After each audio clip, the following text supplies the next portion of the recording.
இல்லைன்னு சொன்ன உடனே தான் ப்ரேயரே பண்ணுறாரு. தாழ்மையோடு. எப்படி ப்ரேயர் பண்ணுறாருன்னா ரொம்ப தாழ்மையோடு கடவுளுக்கு நன்றியும் சொல்கிறாரு. ஆண்டவரே, இல்லைன்னு சொன்னது என்னை இது வரைக்கும் கொண்டு வந்ததுக்காக நான் எம்மாத்திரம். ரொம்ப தாழ்மையோடு கூட தாவீது அங்கே நடந்துக்கிறத பார்க்குறோம்.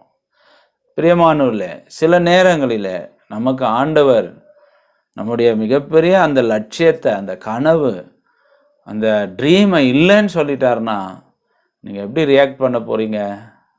ஏன் நான் இதை சொல்கிறேன்னா, if God says no to something, it is so that he may say yes to something better.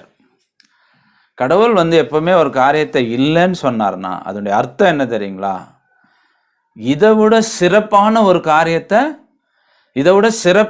காரியத்துக்கு